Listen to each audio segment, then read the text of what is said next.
제가 가진 성경으로 구약성경 988페이지쯤에 있습니다. 구약성경 이사야서 21장 1절부터 17절 말씀입니다.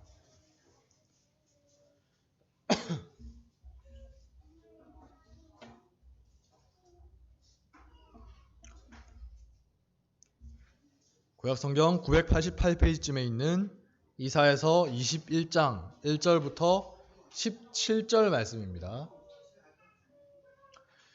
네, 다 찾으셨죠? 저와 여러분이 번갈아 가면서 교독하도록 하겠습니다. 제가 먼저 읽겠습니다. 해변 광야에 관한 경고라. 적병이 광야에서 두려운 땅에서 남방 회리바람같이 몰려왔도다.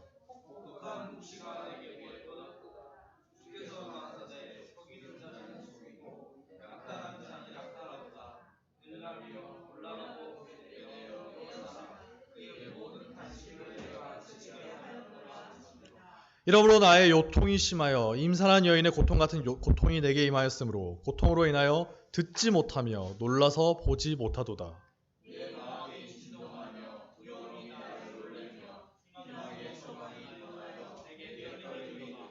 그들이 식탁을 베풀고 파수꾼을 세우고 먹고 마시도다. 너희 방백들아 일어나 방패에 기름을 바를지어다.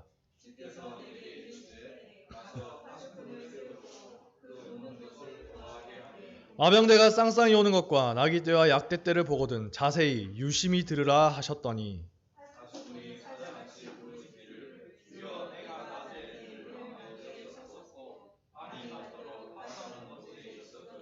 마병대가 쌍쌍이 오나이다. 그가 대답하여 가라사대 함락되었도다 함락되었도다. 바벨론이여 그 신들의 조각한 형상이 다 부서져 땅에 떨어졌도다 하시도다.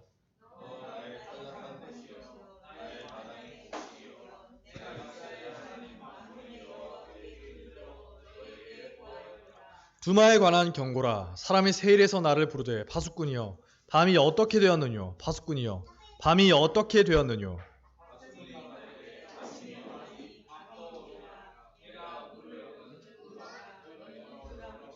아라비아에 관한 경고라. 드단 대상이여 너희가 아라비아 수풀에서 유숙하리라.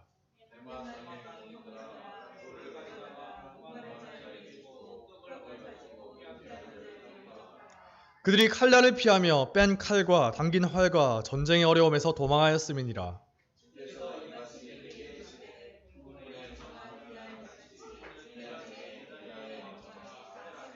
함께 읽겠습니다. 게달 자손 중 활 가진 용사의 남은 수가 적으리라 하시니라.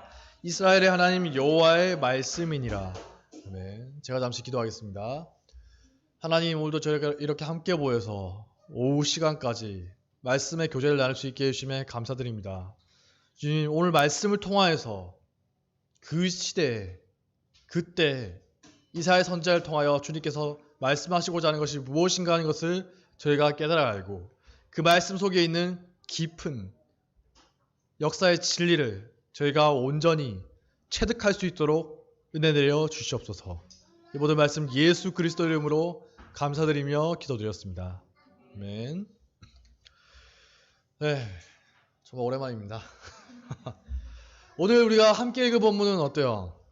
뭔가 좀 말이 어려운 말들이 많이 나오긴 하는데 간단하게 요약하면 바벨론과 다른 여러 지역들에 대한 심판의 내용들이 나오고 있죠. 그래서 언뜻 읽으면 우리가 성경을 보면 심판의 말씀들이 굉장히 많잖아요. 다른 여러 심판에 대한 말씀들처럼 그냥 그러려니 하고 지나치기가 쉬워요. 하지만 다른 책도 아니고 이사야서에서 바벨론에 대한 심판의 내용이 나오고 있는 게 좀 의미심장하지 않습니까? 전혀 안 그래요? 왜 그러냐? 이사야 선지자가 살아서 활동할 때는 아직은 아수르 제국이 패권을 잡고 있었고 바벨론은 아수르 제국의 지배를 받으면서 유다 나라와 같이 연합해서 아수르의 공동으로 대응하는 동맹으로 여겨지고 있었기 때문이에요. 이사야서 뒷부분을 가면 히스기야 왕 때 바벨론에서 사신을 보냅니다. 친하게 지내보자. 그러므로 이사야 때 바벨론에 대한 심판의 말씀이 선포됐다면 어떻겠어요? 듣는 사람들이 다들 눈을 동그랗게 뜨고 이상하다는 듯이 쳐다보고 있었겠죠. 아니 하나님께서 우리를 도와주는 저 고마운 나라를 대체 왜 저렇게 혹독하게 심판하신다는 걸까? 하지만 성경을 한 번이라도 읽어보신 분들은 다 알고 있죠. 성경을 안 읽었다 하더라도 이 지역 역사를 아는 분들은 알고 있어요. 결국에 유대 왕국을 무너뜨리고 이스라엘을 멸망시키고 심지어 하나님의 성전까지도 철저하게 파괴했던 나라가 어디입니까? 아수르인가요? 이집트인가요? 아니죠.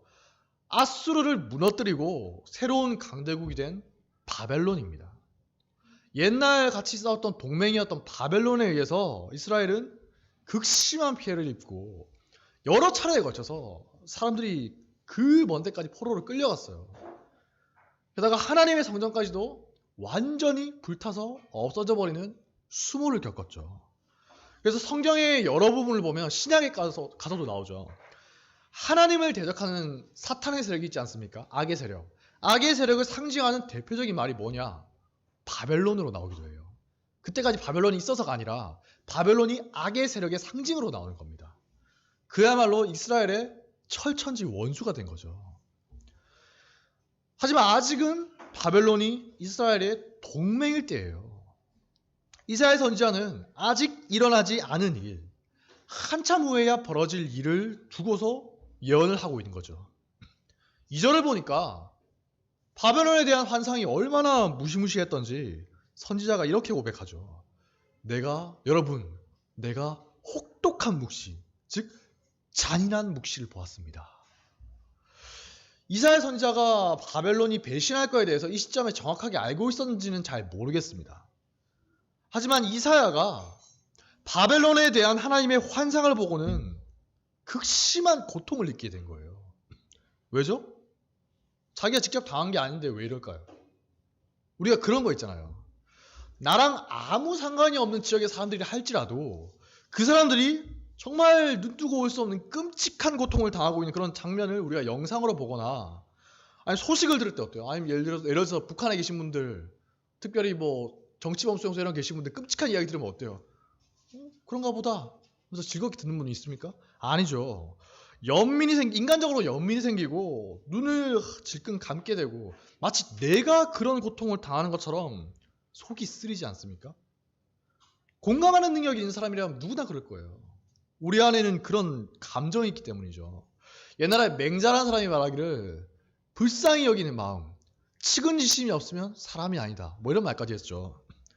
어딘가 좀 문제가 생긴 사람이 아닌 이상해야 그런 끔찍한 소식을 접했을 때 몸서리 쳐지는 건 지극히 당연한 것이죠. 이처럼 이사야도 바벨론에 대한 예언을 접하자 그런 체험을 하게 된 겁니다. 그게 얼마나 혹독하고 잔인한 것이었던지 뭐라고 하고 있어요?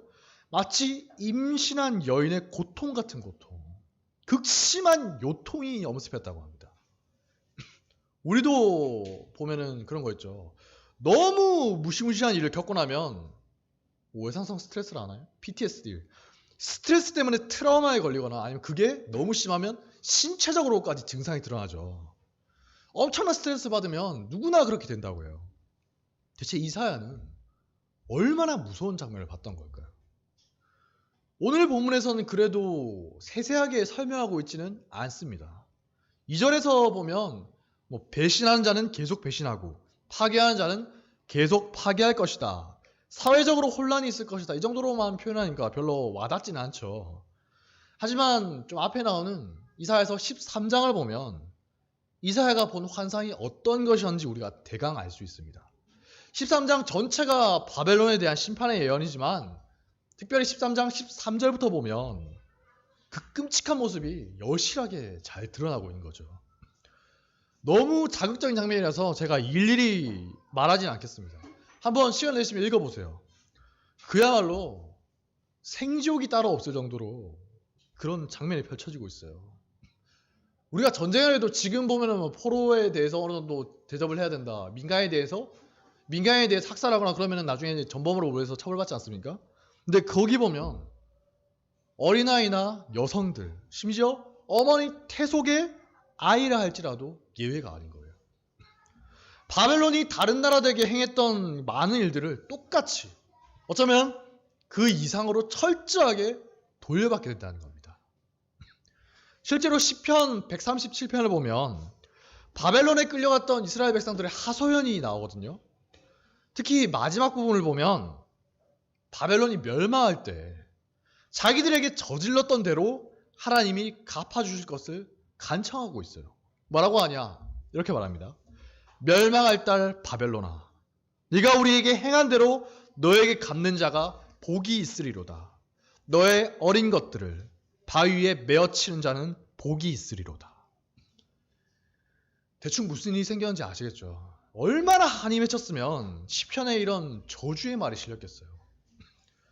오늘 이사야서에서 봤던 그 잔인한 행위들을 바벨론이 이스라엘에게 저질렀기 때문입니다. 자기들의 행위에 대해서 철저하게 보복받고 황무지가 될 것이라는 거죠. 바벨론이 한창 잘 나갈 때 누가 그렇게 되리라고 상상이나 했겠습니까? 심지어 이때는 아수르 제국이 융성할 때인데요. 그리고 나중에 그렇게 바벨론을 멸망시켰던 나라들은 영원합니까? 지금까지 이어지고 있어요? 아니죠. 그 나라들 또한 전부 다 멸망해서 역사의 뒤안길로 사라져버린 지가 오래예요. 게다가 오늘 말씀을 보면 바벨론만 그렇게 되는 게 아니죠. 바벨론의 멸망으로 인해서 잠시 자유를 얻게 될 나라들, 혹은 아수르가 멸망한 후에 잠시 자유롭게 된 나라들도 어떻게 된다고요? 결국엔 다 하나님의 심판이 임할 것이다. 11절에 나오는 세일이라는 말이 나왔죠. 이건 이스라엘 남쪽에 있었던 에돔을 가리키는 말입니다. 에서의 후손들, 에돔을 가리키는 말인데, 이스라엘이 멸망하고 성전이 파괴될 때 에돔이 어떻게 했을까요? 즐거워하면서 같이 침략하고 약탈했다고 합니다. 그랬던 에돔도 반드시 심판을 받게 될 것이고, 그 주변에 있었던 여러 도시들, 지금 서울, 파리, 런던, 뉴욕 이런 것처럼 번성하고 강력했던 도시들도 황폐화될 것이라고 하죠. 어느 곳 하나 예외 없이 하나님의 심판대야 위에 올라가게 될 것이다. 어떻습니까? 어떻게 보면 흔히 보이는 심판의 메시지예요. 뻔한 말이라고 생각하고 넘어갈 수가 있습니다. 하지만 제가 처음에 뭐라고 했죠? 이 예언이 선포되고 있을 때는 아직 바벨론이 적국이기는커녕 이스라엘의 중요한 동맹국이었을 때라고요. 이사야가 예언을 선포할 때 그걸 듣고 있던 이스라엘 사람들로서는 바벨론이 하나님의 심판을 받아서 철저하게 멸망하게 된다, 예언을 들으면서도 긴가민가 했을 거예요. 상상도 못했겠죠. 지금 자기들을 억압하고 괴롭히고 있는 저 악한 아수르 제국이 심판을 받고 멸망할 것이다, 그렇게 말하면 당연히 그렇겠지, 고개를 끄덕이고 통쾌했겠죠. 근데 바벨론이라니요. 하나님 대체 왜 우리 동맹국인 바벨론에게 그토록 잔인한 계시를 내릴 것일까? 당시 사람들로서는 이해하기가 힘들었을 겁니다. 하지만 이사야 선지자는 곧 닥쳐올 일에 대해서만 예언한 게 아니기 때문이죠. 훨씬 뒤에 일까지 예언한 거예요. 인간의 역사나 국제관계라는 게 결국 다 그런 거 아닙니까? 영원한 적도 영원한 아군도 없다고 하죠. 불과 한 세기 전까지만 해도 무슨 일이 있었습니까? 정말 피 터지게 싸우던 저 유럽에 있는 독일과 영국이나 프랑스나 여러 나라들이 서로 죽고 죽이고 싸웠잖아요. 지금은 어때요? 러시아에 대항해서 나토라는 동맹국을 결성하고 있죠. 네. 그렇게 될 줄 누가 상상이나 했겠습니까? 그리고 서로 증오하고 죽기 살기로 악착같이 싸웠던 미국과 일본이 지금 어때요? 서로 누구보다도 잘 연합하고 있죠. 세상이란 게 도무지 종잡을 수 없이 돌아가는 겁니다. 게다가 배신이 판을 치지 않습니까? 우리나라 삼국 역사를 봐도 어때요? 고구려 백제신라 아시죠? 누가 더 잘 속이나, 누가 외부의 세력과 손잡고 경쟁자를 잘 견제하나 내기하듯이 서로 외교를 펼쳤던 걸 우리가 알 수가 있어요. 저는 어렸을 때 신라만 배신했고 고구려와 백제는 정말 기상을 지켰어 했는데, 알고 보니까 아니더라고요. 서로 누가 뒤통수를 잘 치나. 네, 그랬던 겁니다. 끊임없이 속고 동맹을 맺었다가 전쟁을 하는 게 인간 역사고 국제관계인 거죠. 성경을 봐도 호세아서를 보면 정말 재밌는 장면이 나와요. 북이스라엘이 나라의 위기가 닥치니까 어떻게 하는 줄 아십니까? 아수르에게 가서 의지하려고 합니다. 도와달라고. 나중에 자기들을 멸망시킬 나라일 줄도 모르고 아수르에게 가서 도와달라고 요청하는 거예요. 이게 인간사의 현실인 거죠. 어디 국가만 그렇습니까? 우리 각자의 인생을 돌아봐도 알 수 없는 일들이 얼마나 많이 일어나요. 예전에 좋게 생각했던 분이 지금도 여전히 좋게만 생각하는 사람들이 얼마나 될까요? 예전에 나와 갈등 관계에 있던 사람이나 내가 굉장히 별로 안 좋아하고 비판하던 사람이었는데 어느 순간 보니까 나와 깊은 관계가 되어 있더라. 그럴 때 옛날에 막말했던 거 굉장히 후회하기도 하죠. 그저 흑백으로 구분해서 세상을 살아갈 수 있다. 이렇게 생각하는 건 지극히 어린 생각인 겁니다. 저는 어렸을 때, 그리고 좀 나이가 들어서 20대가 됐을 때 굉장히 답답했던 게 하나가 있어요. 젊어서 혈기가 넘쳐서 그런지 도대체 어른들은, 나이 같은 분들은 왜 이렇게도 명확하게 말하지 않는 것일까? 어떤 사안에 대해서나 어떤 사람에 대해서나 분명하고 똑부러지게 말하는 경우가 잘 없고 애매모호하게 그럴 수도 있지 이렇게 말하는 경우가 너무 많은 거예요. 너무 답답하더라고요. 20대 초반에 이게 뭐냐, 아니 이건 이거다 저건 저거다 분명하게 말하면 한 방에 끝난 건데 왜 저렇게 망설이고 뜸을 들이나. 그래서 전 그분들이 비겁해서 타협하는 게 아닌가, 일부러 애매모호하게 말을 흐리는 게 아닌가 그렇게 의문스럽기도 했거든요. 근데 시간이 지나면서 제가 서서히 알게 되겠더라고요. 세상에는 명확하게 이거다 라고 분명하게 말할 수 없는 것들이 너무나도 많이 있구나. 저는 옛날에 굉장히 단순하게 살았어요. 이거면 이거고 아니면 아닌 거지 뭔 말이 그렇게 많냐. 제가 직접 살아보니까, 그리고 제 스스로가 많은 실수와 후회와 시행착오를 해보니까 비로소 알겠더라고요. 내가 어렸을 때 어르신들이 함부로 말하지 않고 말을 아꼈던 게 깊은 인생의 통찰이 있어서 그랬구나. 그분들도 저 같은 경험이 있었던 거예요. 내가 정말 형편없는 인간이다 그렇게 생각했던 사람이 알고 보니까 좋은 사람이었네. 그리고 내가 정말 좋게 생각하고 존경했던 사람이 알고 보니까 정말 무시무시한 악당 같은 그런 사람이었구나. 어떤 일을 평가할 때 그 이면에 있는 정말 복잡한 내막을 생각하지 않고 그냥 단순하게 쉽게 생각하고 평가하는 것만큼 쉽고 어리석은 길은 없구나. 그런 경험을 여러 차례 하게 되면서 셀 수도 없이 많이 했어요. 그러면서 진짜 모르겠더라고요. 내 인생 하나도, 뭐 남의 인생도 내 인생 하나도 분명하게 말할 수 있는 게 이다지도 없는데 나도 얼마든지 변할 수가 있는 거잖아요. 내 인생 하나도 분명히 말할 수가 없는데 더 넓은 차원의 일들, 뭐 우리 가족, 나라, 세계 이런 것들은 얼마나 더 그럴까.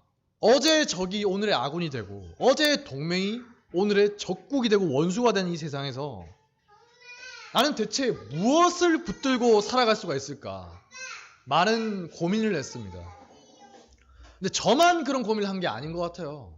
저만 그런 거 아니잖아요. 옛날 역사를 보니까 중국의 춘추전국시대라는 때 보면 이 제자백가라고 해서 수많은 사상가들이 있었다고 하거든요. 그 사람들이 저마다 인간이란 무엇인가, 어떻게 하는 게 잘 살고 바르게 사는 것인가, 국가가 나갈 길은 무엇이냐 이런 거에 대해서 많은 가르침들을 남긴 게 지금까지도 이어져 오고 있죠. 우리가 조선시대 때나 지금 보면 어때요? 공자와 맹자를 하면서 많이 배우는 것들 있잖아요. 그게 다가 아니라 여러 제자백가들 중에서 한 가지 흐름이 그거인 거예요. 육아라고 해서.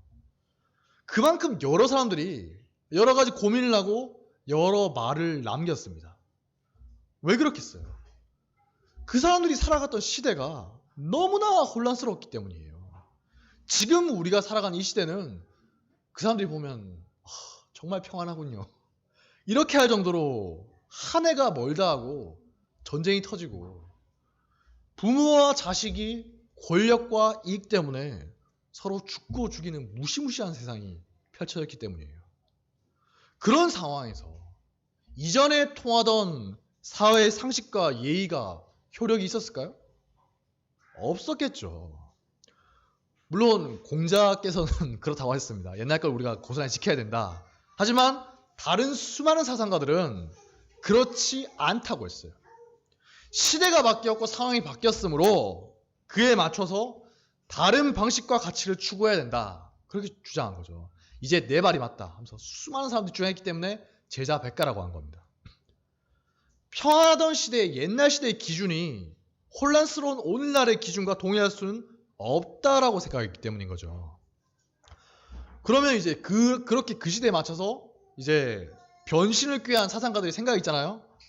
그 이제 시대를 극복했겠죠. 그럼 그 생각들은 그 이후에도 계속 유효하게 남아있었을까요? 지금도 유효합니까? 그렇지 않죠.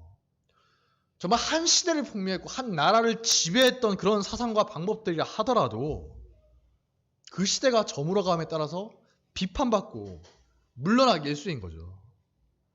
이전 것을 대신해서 새로운 게 등장합니다. 그 새로운 것도 시간이 지나면 다음 것에 자리를 내어주고 물러나야 할 수밖에 없는 겁니다. 우리나라도 보면 어때요? 한 10년, 20년 단위로 각 시대를 대표하는 사상들이나 사회적 공감대, 의식이라는 게 있지 않습니까? 뭐 50년대, 60년대, 70년대 이럴 때는 반공사상이고 그 후로는 뭐 민주화 사상이나 여러 개 있잖아요? 근데 그게 여전히 똑같이 그 시대에 생각했던 것만큼 오늘날에도 유효합니까? 아니죠. 시대가 바뀌면서 그리고 상황이 바뀌고 그에 따라서 일어나는 세대들은 이전 것을 고스란히 답습할 생각이 없어요. 자기들의 상황에 맞춰서 전혀 새로운 것을 추구하거나 아니면 이전에 있던 걸 변형시켜서 자기들의 상황에 맞게 받아들이려고 하죠. 그리고 그렇게 사회 주류가 새롭게 된 사상들은, 사고방식들은 또 어떻게 되죠? 시대가 바뀌고 새로운 세대가 오면 또다시 무대의 뒤편으로 사라질 뿐입니다. 그래서 역사를 보면 볼수록, 그리고 뭐 오래 산 건 아니지만 인생을 살아보면 살아볼수록 도무지 알 수 없는 일들이 너무나 많구나. 단정적으로 말할 수 있는 일들도 너무나 많구나. 그리고 변치 않고 계속 남아있는 것이란 건 눈 씻고 찾아봐도 찾기가 힘들구나. 그런 사실을 더욱더 깊이 깨닫게 되는 겁니다. 우리가 살아가는 이 세상은 그리고 우리 각자의 인생들은 정말 변화무쌍하죠. 무슨 일이 벌어질까 한치 앞을 알 수가 없고 오늘 성공한 것이 나중에 큰 해악으로 돌아올지도 모르는 그런 새옹지마의 세상인 겁니다. 뭐 출세했다고 해서 나중에 보면 감옥에 들어가는 분들 얼마나 많이 있어요. 하지만 오늘 우리가 함께 읽은 성경은 분명하게 말하고 있습니다. 그 모든 일들의 배경에는 누가 있다고요? 하나님이 계신다. 바벨론과 아수르 그리고 여러 나라들이 나오는데 그 사람들이 여호와 하나님을 믿었습니까? 전혀 믿지 않았어요. 하지만 그 사람들이 믿든 말든 그들의 결말은 이미 이사야 선지자를 통해서 하나님이 예언하신 겁니다. 인간들은 서로 죽고 죽이고 배신을 밥 먹듯이 하고 동맹을 맺었다가 전쟁을 하기도 하지만 어떤 사람이든 어떤 나라라 할지라도 결국에 어떻게 된다고요? 하나님의 심판대 위에 올라서게 될 것이다. 히브리서 9장 27절은 이 사실을 분명하게 말하고 있죠. 한 번 죽는 것은 사람에게 정해진 것이요 그 후에는 심판이 있으리니. 세상은 끊임없이 변하고 알 수 없는 일들이 많이 일어나고 혼란스럽기 그지없습니다. 수천 년 전이나 지금이나 뭐 이후에나 똑같을 거예요. 내 한 몸조차도 제대로 건사하기가 힘들고 새옹지마인 게 우리들 인생인 거죠. 우리를 둘러싸고 있는 현실은 끊임없이 변하기 때문입니다. 그렇기 때문에 겉으로 드러나서 눈에 보이는 그 현상만 보고 쫓는 사람은 어떨까요? 언제나 늘 현상에 대응하기 급급해지는 겁니다.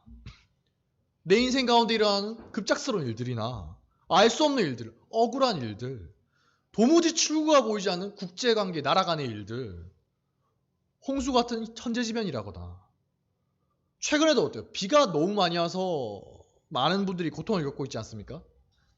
이런 특이한 일들이 발생할 때마다, 사건이 발생할 때마다 그걸 소재로 이제 설교하거나 강의하는 분들이 많이 있죠.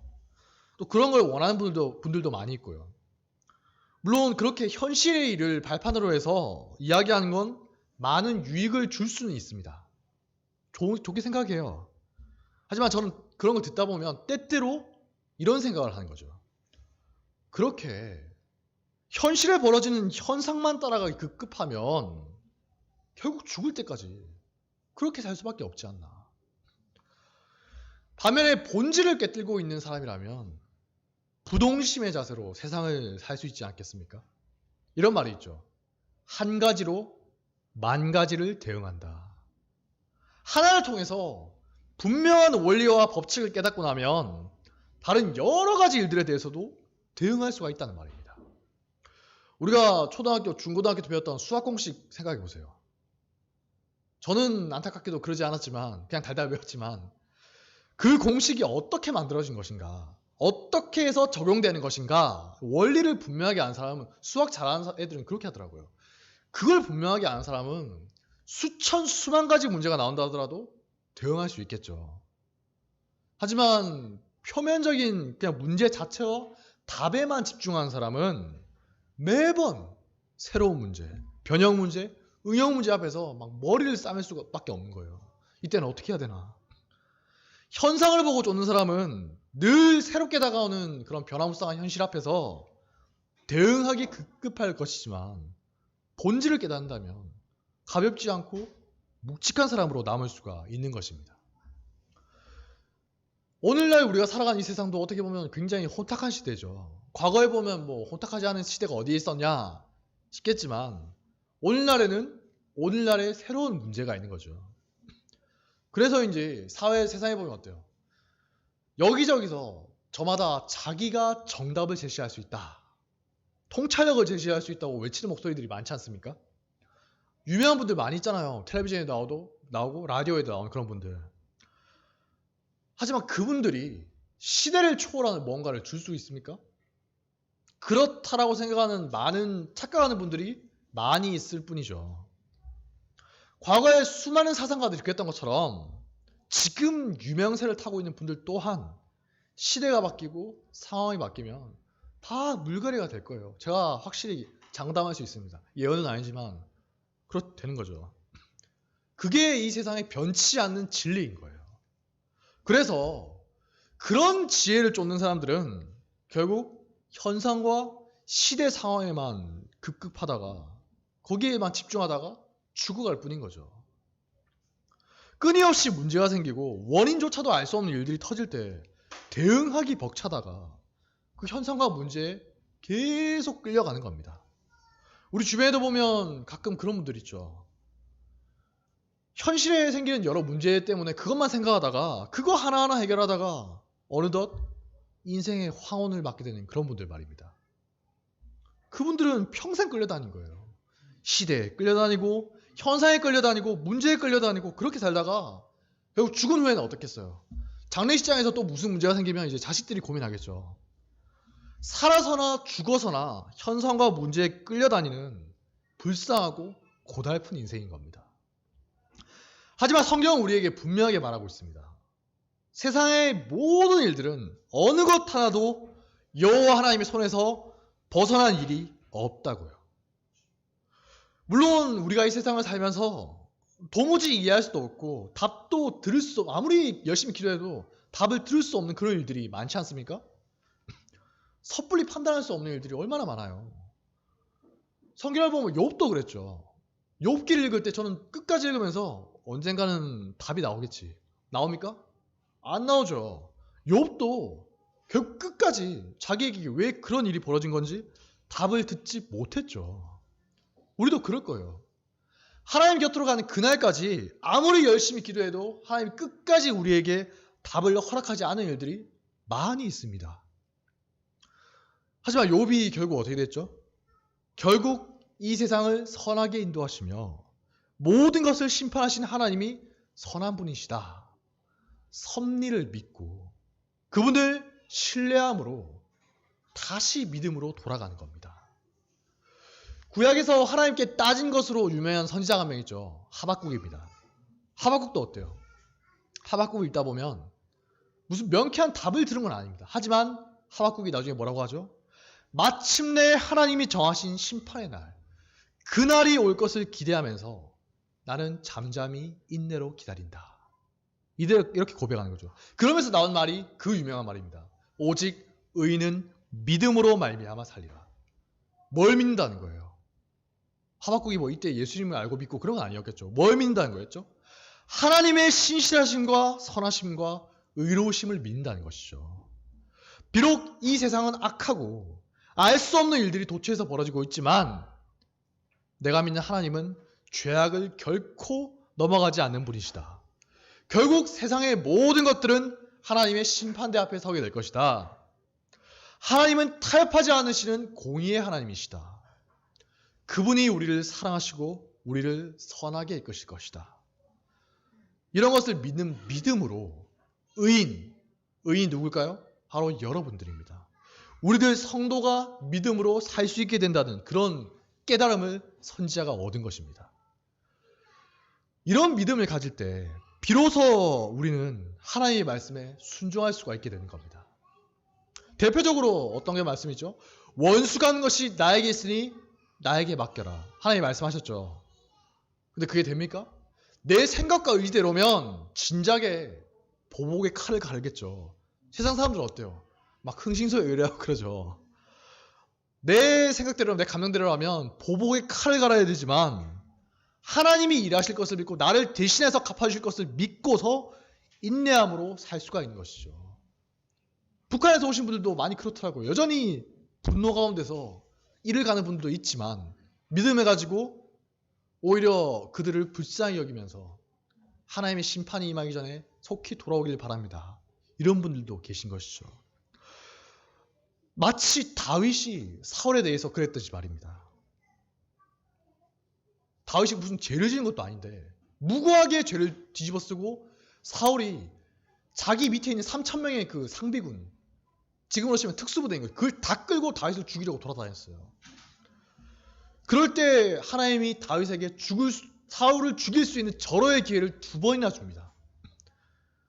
하지만 그럼에도 불구하고 다윗은 철저하게 하나님께 그 일을 맡기죠. 부하들이 안달이 났어요. 지금 사울을 단박에 제가 죽일 수가 있습니다. 저에게 맡겨주십시오. 다윗이 뜯어말리죠. 원수간 것이 하나님께 있으니 절망적인 상황에서도 반드시 하나님께서 일하실 것이다. 그걸 믿었기 때문인 거죠. 구약의 전도서라는 책을 보면 시작부터 끝까지 무슨 말이 나오냐? 모든 것이 헛되다. 모든 것이 바람을 먹고 바람을 잡는 것과 같다. 여러분 중에 바람 잡는 분 계십니까? 잡으면 뭐가 남죠? 아무것도 없죠. 칼로 물베기보다 더 심한 게 바람을 잡는 거다. 이런 거예요. 전도서를 보면 그런 말이 계속 나오거든요. 그래서 얼핏 보면 마치 허무주의를 말하는 것 같습니다. 다 의미없고 허무한 거야. 하지만 전도서의 마지막을 보면 결국 저자가 뭘 말하고자 하는 것인가? 그게 잘 드러납니다. 전도서 11장 9절을 보면 이렇게 말하죠. 청년들이여 여러분들의 어린 때를 즐거워하며 여러분들의 청년의 날을 마음에 기뻐하여 마음에 원하는 길과 여러분들의 눈이 보는 대로 쫓아서 행하십시오. 하지만 하나님이 이 모든 일도 인하여서 당신을 심판할 줄 아십시오. 마지막에도 이렇게 말합니다. 일의 결국을 다 들었으니 하나님을 경외하고 그 명령을 지킬지어다. 이것이 사람의 본분이니라. 하나님은 모든 행위와 모든 은밀한 일을 선악간에 심판하시리라. 세상은 헛되고 헛된 것처럼 보이고 정해진 것도 없고 도처에서 억울한 일들이 많고 끊임없이 문제가 터지고 변화무쌍한 일들이 다가오지만 한 가지 변함없는 사실, 한 가지 분명하고 변치 않는 사실을 잊지 말고 기억하라는 겁니다. 하나님이 이 모든 일들을 심판하실 때가 반드시 올 것이다. 이 세상은 하나님의 주권 아래에 있다. 오늘날 우리가 처한 상황들도 어때요? 정말 해결하기 힘든 그런 것들이 많이 있지 않습니까? 내가 해결할 수 있는 건 그래도 해결하겠어요. 근데 이걸 난 손도 못 쓰겠다. 그런 일들이 많이 있죠. 세계 정세는 날로 뭐 어려워지고 복잡해지고 있고, 북쪽에 계신 북한과의 관계는 어떻게 풀어질지 모를 정도로 굉장히 꼬이고 있고, 국민들은 뭐 외국까지는 생각도 안 하겠습니다. 우리나라 국민들은 여러 가지 사안 때문에 서로 갈라져서 죽일 듯이 으르렁대고 있는 그런 실정입니다. 이전에 나와 같은 편을 줄 알았던 사람이 어떤 일 때문에 나와 원수가 되기도 하죠. 갈등이 생기기도 해요. 저는 최근에 20년 동안에 이전에 있었던 일들은 제가 잘 모르겠습니다. 최근 20년 동안에 우리나라에서 벌어지는 많은 일들을 저는 굉장히 흥미롭게 지켜보고 있습니다. 여러 일들에 대해서 사람들의 반응이 천차만별인 것도 놀랍더라고요. 마치 국제관계에서 그러는 것처럼 동맹과 적국이 교차하는 현실이지 않습니까? 이전에 어리석게만 보였던 것들이 지금은 새롭게 보이고, 이전에는 좋게만 보였던 것들이 지금은 고개를 젓게 만들기도 하죠. 그런 혼란스러운 와중에 또 무슨 일이 터집니까? 언제 해결될지 모르는 코로나까지 덮쳤죠. 누가 아십니까? 이런 일이 이걸로 끝이 아니라 앞으로도 계속 나타날 거래요. 코로나 같은 것들이. 사스가 있었고 신종플루가 있었고 메르스가 있었던 것처럼 계속 나오는 거예요. 참으로 혼란스럽고 계속 변해가는 그런 세상인 거죠. 심지어 세상 속에서 세상이 혼란스러워도 기준을 잡고 화평케 하는 자들로 존재해야 되는 게 누굽니까? 우리 그리스도인들이죠. 근데 그런 그리스도인들이 오히려 갈등과 분란을 조장하는 경우는 얼마나 많아요. 하나님은 거짓을 미워하시고 성경을 보니까 사탄이 거짓의 압이다. 거짓의 원조라는 거죠. 그렇게 하는데 기독교인이 거짓말을 지어내서 퍼뜨리기도 하지 않습니까? 부끄러움을 모르고 그런 거예요. 더 웃긴 점은 제가 볼 때는 제가 가만히 보니까 어느 진영이건 뭐 좌우건 그런 거 상관없이 어느 진영이건 그런 일들이 비일비재하게 벌어지고 있는데 서로 자기들은 별 문제 없대요. 상대편이 문제래요. 제가 딴 사람들이 그러는 건 그러려니 하겠는데 신학 교수들이나 다행히 합신 교수님들은 아니었는데 신학 교수들이나 전도사들 사이에서도 그런 이야기를 하면서 서로 막 그러고 있길래 제가 어이가 없어서 그냥 입을 다물었던 그런 기억이 있습니다. 참으로 안타까운 현실인 거죠. 뭐라고 말할 수 없을 만큼 오늘날도 참으로 혼란스러운 시대입니다. 제가 어떤 때는 가만히 생각하다 보면 너무 한심해서 때때로 눈물이 나기도 할 정도로 그렇기도 하더라고요. 하지만 앞서 말했듯이 이런 현상에 매여서 살아가다 보면 현실에 끌려다니는 그런 인생에 그칠 뿐인 거죠. 하나님은 우리들에게 그런 현상을 넘어서서 하나님의 섭리하심을 믿으라고, 그분의 일하심을 믿고 신뢰하라고 말씀하십니다. 그렇게 우리가 현상 너머에 있는 하나님을 바라보고 그분의 말씀을 깨닫게 될 때 우리는 시대와 현실에 끌려다니는 여러 인생들이 아니라 주체적으로 판단하고 중심을 잡고 갈 길을 제시하는 그리스도인으로 설 수 있음을 믿습니다. 부디 우리 모두가 세상을 지배하는 단 한 가지 유일한 원리, 하나님이 모든 것을 지배하신다, 이걸 진실로 붙들고 그 변치 않는 진리로 인해 위로를 얻고 새 힘을 얻으시길 바랍니다. 세상은 끊임없이 변하지만 결코 변하지 않는 확고한 진리를 마음에 품고 세상을 향해 나아가야 되는 것이죠. 어떤 상황에서도 어떻게 상황이 변한다 할지라도 우리를 붙잡아주고 우리 마음에 위로와 희망을 주는 강력한 진리의 말씀이 우리 속에 살아 역사하시길 바랍니다. 마지막으로 이사야서 40장 6절에서 8절 말씀을 읽겠습니다. 이사야서 40장 6절에서 8절 말씀 제가 읽겠습니다. 모든 육체는 풀이요 그의 모든 아름다움은 들의 꽃과 같으니 풀은 마르고 꽃이 시들면 여호와의 기운이 그 위에 불미라. 이 백성은 실로 풀이로다. 풀은 마르고 꽃은 시드나 우리 하나님의 말씀은 영원히 서리라. 아멘. 기도하겠습니다. 하나님 아버지, 이 세상에서 변치한 것이 과연 무엇이 있겠습니까? 모든 것은 변한다는 사실이야말로 변치 않는 진리다 라는 말이 있습니다. 하나님, 그 말처럼 이 세상에 있는 모든 것은 풀과 같고 꽃과 같으니 결국 시들어버리고 저물어버리는 것임을 저희가 압니다. 그럼에도 불구하고 우리가 살아가면서 우리의 어리석음으로 인하여, 우리의 연약함으로 인하여 끊임없이 없어져 버릴 것, 변할 것, 인간의 것을 추구하고 그것으로 인하여 우리가 조바심을 내며 불안해하며 살아가고 있습니다. 그래야 해서 우리가 계속적으로 변하는 현실과 문제 앞에서 마치 목줄에 매서 끌려가는 동물처럼 우리가 문제들에 끌려가고 있음을 고백합니다. 하나님, 주님께서 말씀하셨듯이 진리를 알지니 진리가 너희를 자유케 하리라. 아멘. 이 말씀 우리가 믿사오니 푸른 마르고 꽃은 시드나 영원히 변치 않는 주님의 진리의 말씀으로 인하여 우리가 진정한 자유함을 얻고 우리 삶 가운데서 이 풍성함을 다른 사람들에게도 전할 수 있는 그런 그리스도인이 될 수 있도록 인도해 주시옵소서. 이 모든 말씀 예수 그리스도의 이름으로 감사드리며 기도드렸습니다. 아멘.